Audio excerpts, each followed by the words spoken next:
સુરતના ઉમરપાડા તાલુકાના વાડી ગામ ખાતે 600 વિદ્યાર્થીઓ ધરાવતી આ સૈનિક સ્કૂલમાં 150 જેટલા વિદ્યાર્થીઓને શરદી, ખાંસી અને તાવના લક્ષણ દેખાતા સુરત જિલ્લા આરોગ્ય વિભાગ દોડતું થયું છે।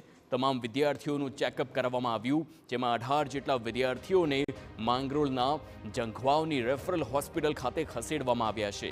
સાથે જ શાળામાં રાખવામાં આવતી સાફ સફાઈ અને કરિયાણાની ગુણવત્તા ચકાસણી પણ કરવામાં આવી, તેમજ ભોજન ખંડની સાફ સફાઈ અને ભોજનના નમૂના પણ લેવામાં આવ્યા।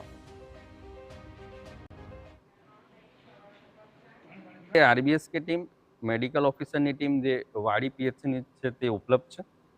સાથે ટીએચઓ અને જિલ્લાની ડિસ્ટ્રિક્ટ ટીમ પણ અહીંયા આવેલી છે।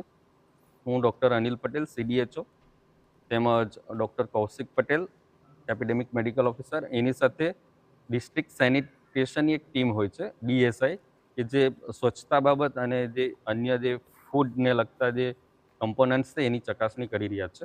હાલમાં 150 બાળકોને શરદી અને ખાંસીનો તકલીફ હતી, તેને આપણે સારવાર આપી છે અને 20 જેટલા બાળકોને તાવની તકલીફ હતી અને ગઈકાલે આપણે 18 બાળકોને આપણે ત્યાંથી સીએચસી જંખવા માટે લઈ ગયા હતા રાતના બાળકોને, અને તેમાંથી હાલમાં 8 છોકરીઓ ત્યાં હમણાં સારવાર હેઠળ છે।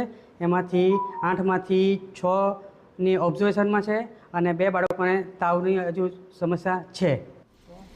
સમગ્ર ઘટનાને લઈ માંગરોળ વિધાનસભાના ધારાસભ્ય ગણપત વસાવા સૈનિક શાળા ખાતે દોડી ગયા અને શાળામાં વિદ્યાર્થીઓની સુવિધા, સ્વાસ્થ્યની લેવાતી કાળજીનું નિરીક્ષણ કર્યું। ઉપરાંત ગણપત વસાવાએ શાળાના શિક્ષકો અને આરોગ્યની ટીમ સાથે બેઠક યોજી જરૂરી સૂચનાઓ પણ આપ્યા।